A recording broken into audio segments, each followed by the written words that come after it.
Okay, so do you remember? Well, there was a song "Crumbling Down" by John Mellencamp. When the walls come tumbling down, when the walls come tumbling, crumbling, when the walls come tumbling down. I'm gonna put your arms around you, gonna kiss in your ear, and then the rest of it goes whatever up your rear. Okay, what else do we want to talk about? Okay, what is that song talking about? When the walls come tumbling down, when the walls come crumbling, crumbling. What walls is John talking about? Do do do do do do do do do do. I'm just looking at the chemtrails. I haven't seen chemtrails for a long time, but I was up very early this morning, and yeah, they did chemtrails this morning. I don't know if you can see or not. Maybe you can see. It's kind of difficult because there's the sun up there, but you can see there's a long trail. Anyways, that's chemtrails. So what'd you get for your answer? Which walls come crumbling down? The answer for me is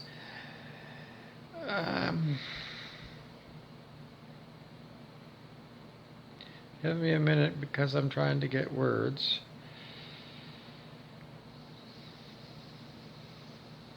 Oh, I got one. Apocalypse of your mind. You're going to go, what? And then you're going to think, okay, movie. There was the movie Apocalypse Now, the Vietnam War movie, amazing movie. So, what does the apocalypse mean? Well, apocalypse is biblical, book of Revelation. And no one understands that book. But the best commentary I've heard about that book is it was John of Patmore. That's what they said the name of the author was. And it had something to do with the death of John of Patmos's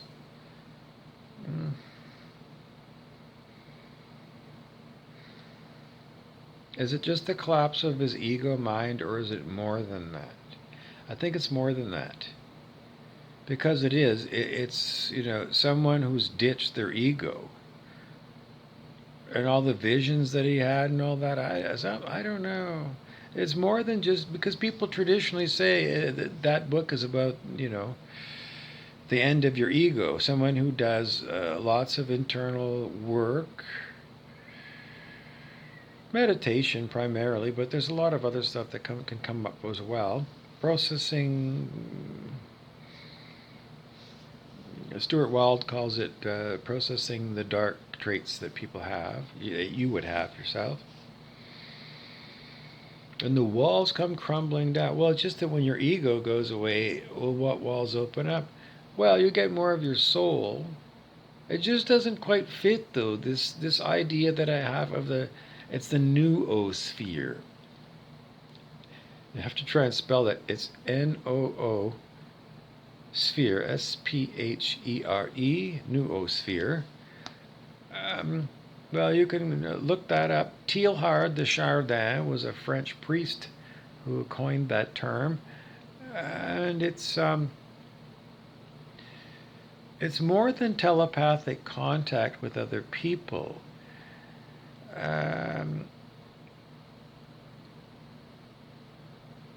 Access to more information. Many of us now are getting what we call downloads. When I was saying earlier, I'm waiting for words, it's because the words are being downloaded to me from the universe. So that's what we're going to call when the walls come tumbling down. Perhaps it's when you stop seeing other people as other people. Greg Braden, the spiritual teacher, you can find him on YouTube, he's excellent, talks about the sacred mirrors of the Essenes. You can look up those videos. And that's what Dr. Braden keeps telling us, is to look at other people as yourself. All the people at Walmart, when you go in there, look at all those people and see yourself as those other people. A spiritual practice that you can do. Why? Because they are you. Whereas I know they're not. Well, I know everybody feels that way, especially because when humans are corrupted with ego minds, we're not one thing. We're not. When we're ego minds, we are totally divorced from one another, totally separate.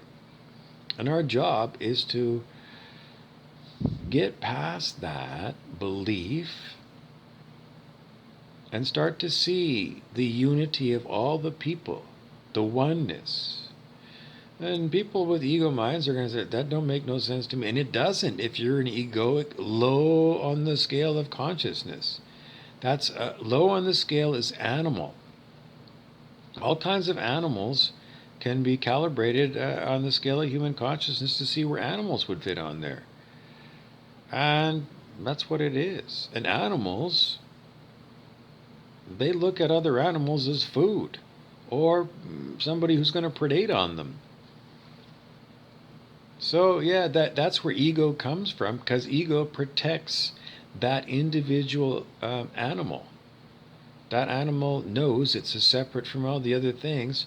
And I mean, if it was in that state of mind that I'm talking about, when the walls come crumbling down, then that animal would just, look at that, say it was a deer, and there along comes some wolves, and the deer would, just stand there and see all those wolves as itself, and then the wolves would eat that deer without a fight.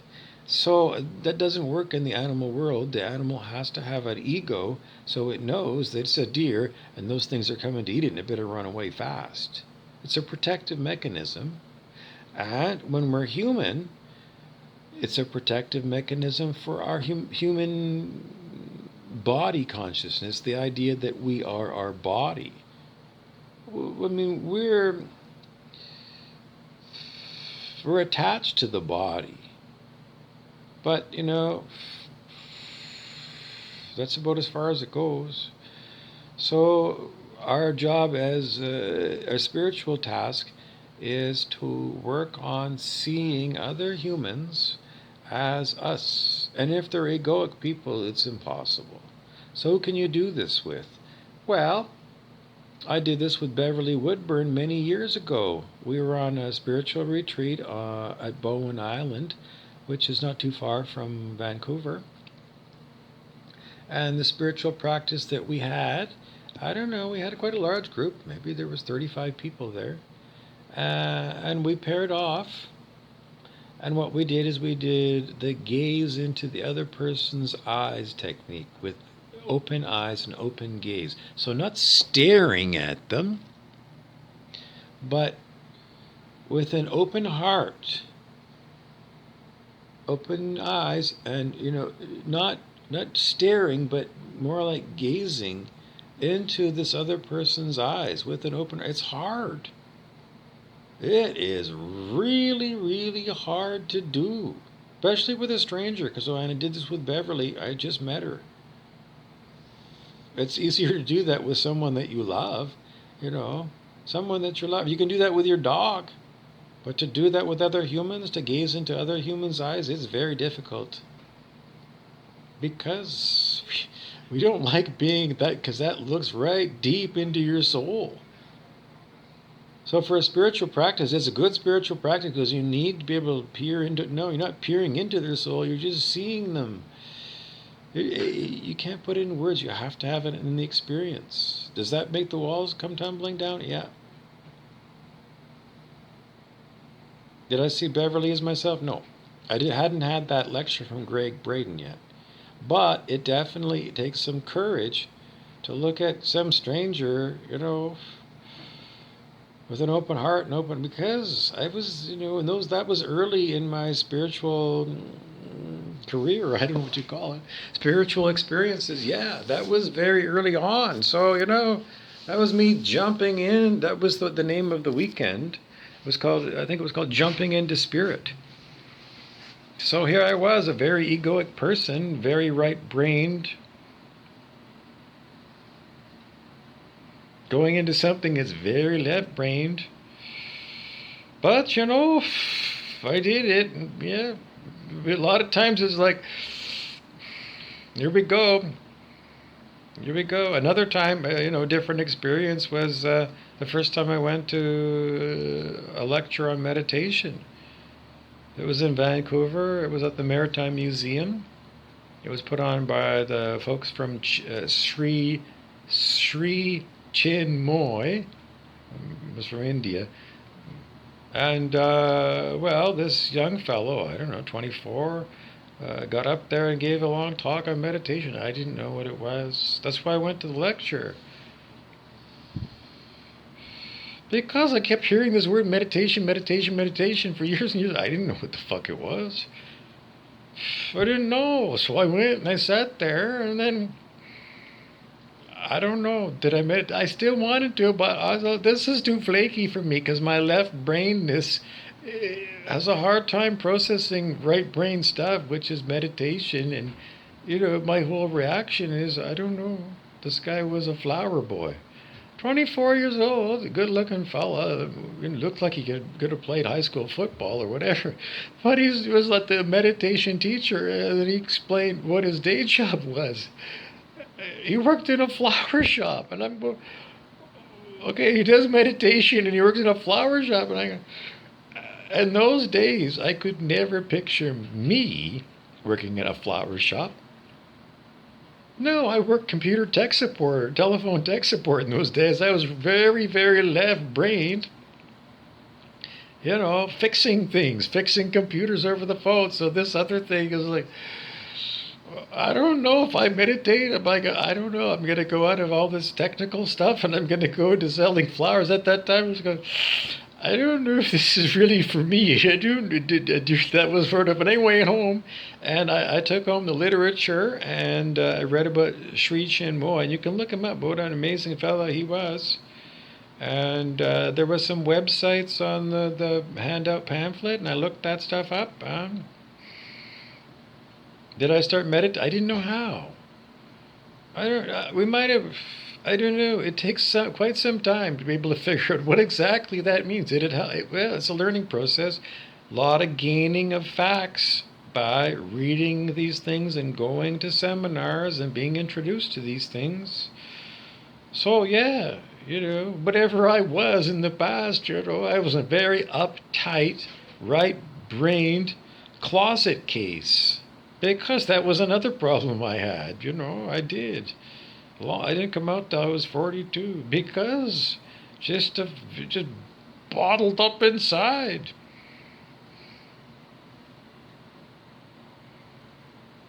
So spiritual growth is letting go of all this stuff that keeps you small, distorted, I've been doing computer tech support all day, and I've been on the fucking phone with a million fucking realtors, and they're all demanding, like, fix my fucking computer now. And I was like, don't worry, lady, and whatever, I'll try and fix it. And I did fix it. But, that's like the way it was. And it was like, my boss is always on me, like, are you spending too much time on this call, or you need to move along? I've got 10 or 12 people that are in the queue waiting for a tech support guy. You got to get this person off the phone. So it was like, well, okay. So we would have our, if there's a bunch of people, we come to a certain point where a pretty easy procedure, but it's long-winded. I'm not going to stay on the phone. I'm just going to fax you these instructions, and you can follow the fax, and that'll fix it for you. Okay, and then I send the fax, and then click, and then, hello, computer tech support, and away we went again. So this makes you very just like, go, race, do a perfect job, though. Go fast, book fast, but don't screw up. So that was what you're trained to do. Okay, well, just a machine. Talk to. So that's what it was. What's the takeaway? So, this idea of the noosphere And then once you've got this noosphere access,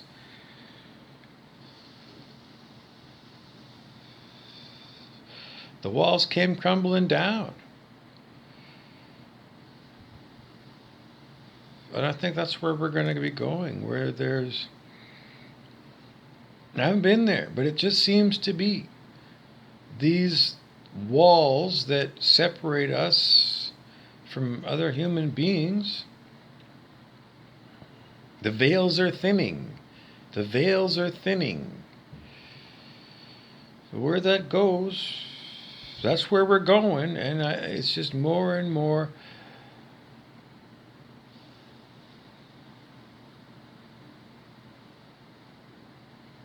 I don't have words. That's where we're going. That's about as far as I can go.